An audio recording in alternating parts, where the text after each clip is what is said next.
Half the old guff, I'm telling you. When and where were you born? I was born in Fortune Harbour, a little place in Notre Dame Bay, on June 29th, 1918. So what's your first memory of being a child in St. John's? I remember arriving in St. John's, and at that time there were horse and cabs, because they were sliding down Carnal Street, and I often think of it now. Down on the Nugar Street, or part that was near us, they had these large horses. Leicester's had these horses. Okay. They seemed to be huge. And I'm sure that half the time we were sliding, we were going through their legs because we had no fear, and I suppose things were slower then, Then you'd get behind some man driving his cart home to get yourself pulled up again to start down the hill. Huh? That was the way we You'd grab onto a cart? Cart, yes, and the horse and cart would carry us up the hill, and then we were ready to go down again. So it was I have to say, it was a nice childhood. Yeah. You went down the streetcar then. See, then they had the streetcar. When you were a kid? When I was a kid, yes. Okay, yeah. The streetcar would, right by, I don't know, right at the end of Water Street. It used to be Healy's, I think, was there then. But that's where that was kind of the terminal. Well, that streetcar would ride down as far as Adelaide Street.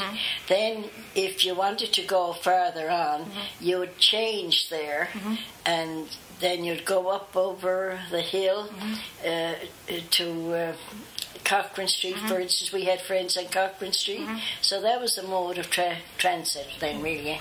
Very few people had cars. Yeah. No one thought anything, and there weren't any buses at that time. No buses. And that was the mode of travel, unless you had a car. And there were very few people who had cars in these jobs. Yeah. So when you're riding on the streetcar and going to the regatta, are you driving past, like, horse and carts? Like, is that what you see out the window? And what part? Like, as you're driving along, do you see people in horse and carts and people? Oh, yes, yes. Oh, heavens, yes. Yeah. Yes, the horse and cart was as a matter of fact, there's, in one of the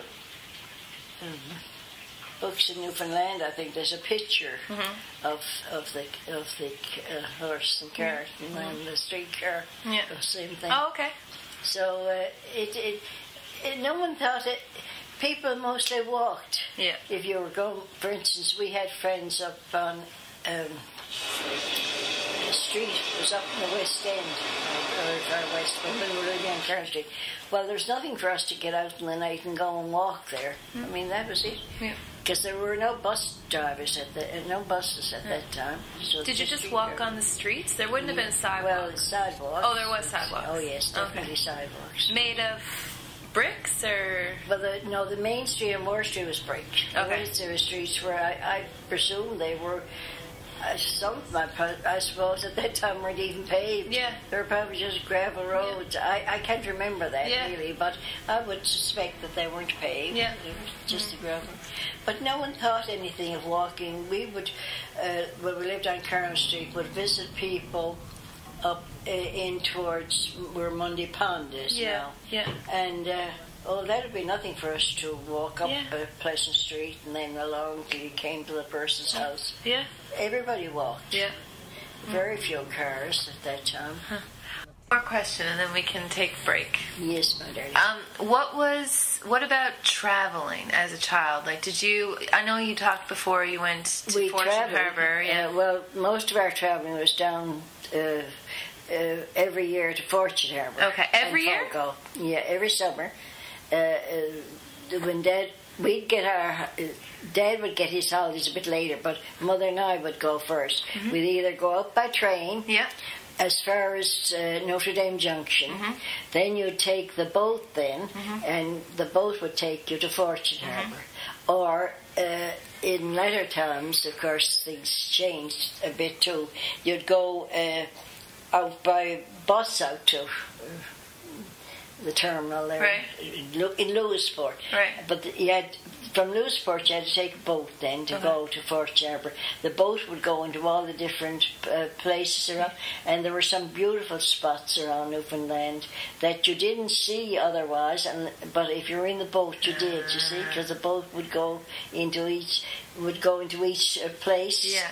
Because they'd be letting off people and goods, or they'd be taking on goods. So it was really a lovely trip. I must say I used to enjoy it thoroughly. Yeah. And poor mother, she would always be sick. She hated travelling. And Dad and I, we were down in Twillingate, it was one time. It was a big storm. So the boat came in and to stay there. And Dad and I went out on the wharf. Of course, Dad was talking to the men and everything like that. And this big wave came up over it was a tidal wave, came right over the wharf and drenched the two of us. Oh, my and of course, Mother was ready to kill Dad. And she said, you'll do something yet one of these days, she'd say, but having her out there.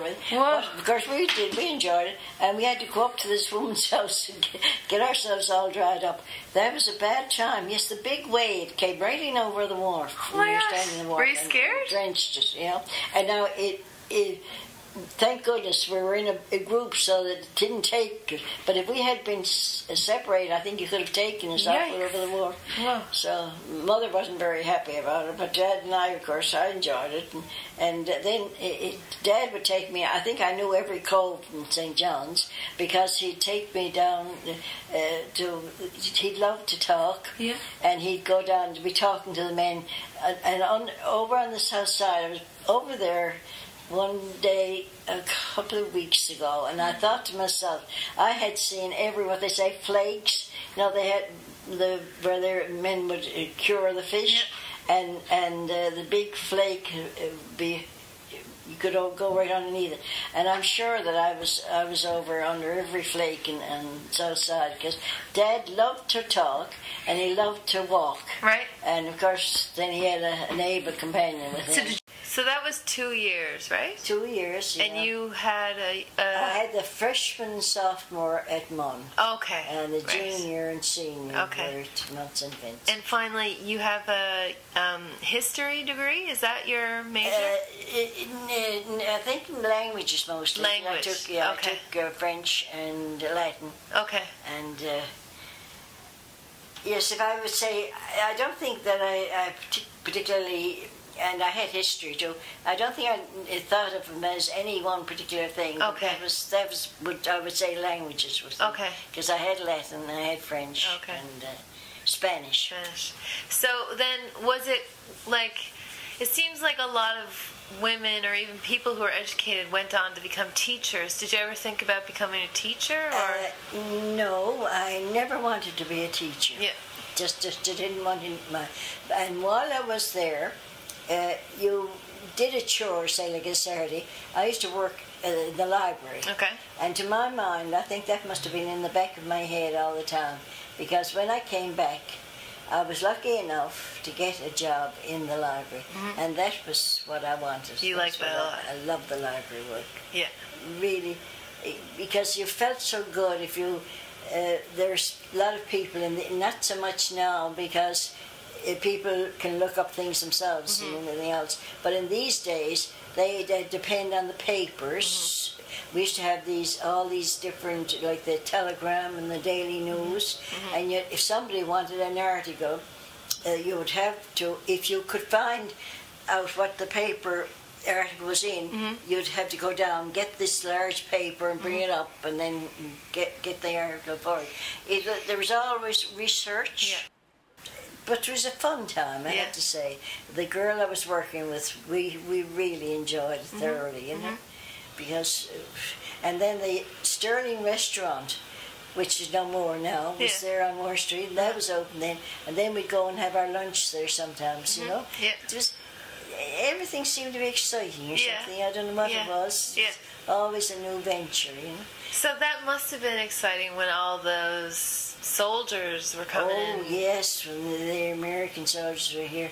Then at one time, As a matter of fact, first when the Edmund B. Alexander arrived, Dr. Hatcher decided that as a courtesy, he'd invite all the young soldiers who were on the boat into the library, you know, they had the gym, and he went around, scurried around and got all these old pupils, like I was one of them, there's another person, same as me, she was one, and he invited us to come up to entertain these.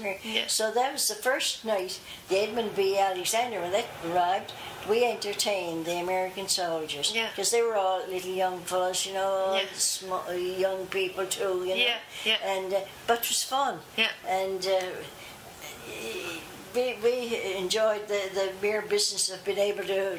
I mean, it was sort of like you're doing a war effort, you know, but it was fun at the same time. But I really appreciate you. Well, I'm glad if I can help you, you know, by talking on, rambling on, because, as I said, it's a story, I suppose, and every life is interesting, really, when you come to think of it, you know. But